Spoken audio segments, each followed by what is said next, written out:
भारतं पूर्वम् इदानीं च दक्षिणभारतीयं महानगरं। तमिळुनाडुराज्यस्य राजधान्याः नाम चेन्नई इति द्वित्रेभ्यः वर्षेभ्यः पूर्वं निश्चितं स्यात्। तथापि तत् नाम तु प्राचीनम् एव। चेन्नई पूर्वं मद्रास् पदेन दीर्घकालं यावत् निर्दिश्यते स्म। समुद्रतीरे स्थितस्य चन्नकेशवनामकस्य मन्दिरस्य कारणतः चेन्नई इति नाम आगतं स्यात्।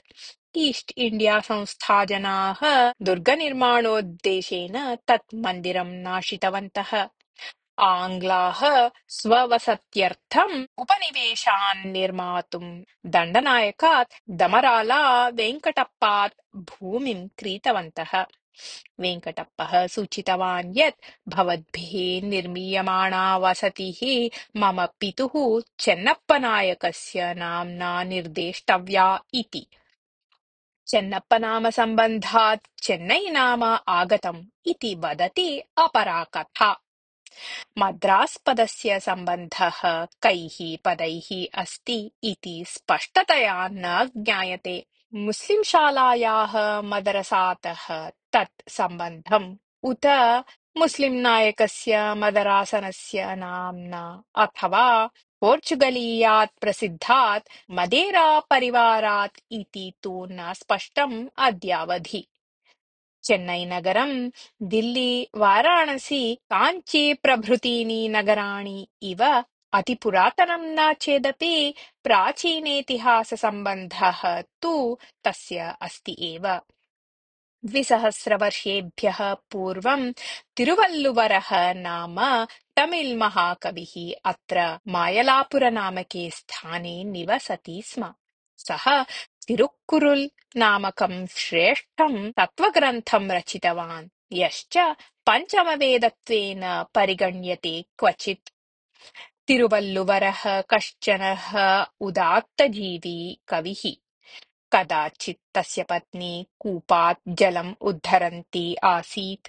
तदा पतिः ताम् आहूतवान्। सा जलोद्धारकार्यं तथैव परित्यज्य पतिसमीपं गतवती। कूपसमीपम् आगतः कश्चन यात्रिकः कूपे निराधारतया लम्बमानं घटं दृष्ट्वा आश्चर्येण स्तब्धः जातः। येसुक्रीस्तस्य साक्षात् शिष्यः सेण्ट् थामसः, यश्च प्रथमे क्रिस्ताब्दे भारतम् आगतः आसीत्, चेन्नईनगरे कस्मिंश्चित् पर्वतप्रदेशे प्राणान् अत्यजत्। अतः स च पर्वतः सेण्ट् थामस् पर्वतनाम्ना निर्दिश्यते। तस्य स्मारकम् आदौ यत्र निर्मितम् आसीत् स च प्रदेशः सेण्ट् थोम् केथडरल् नाम्ना निर्दिश्यते।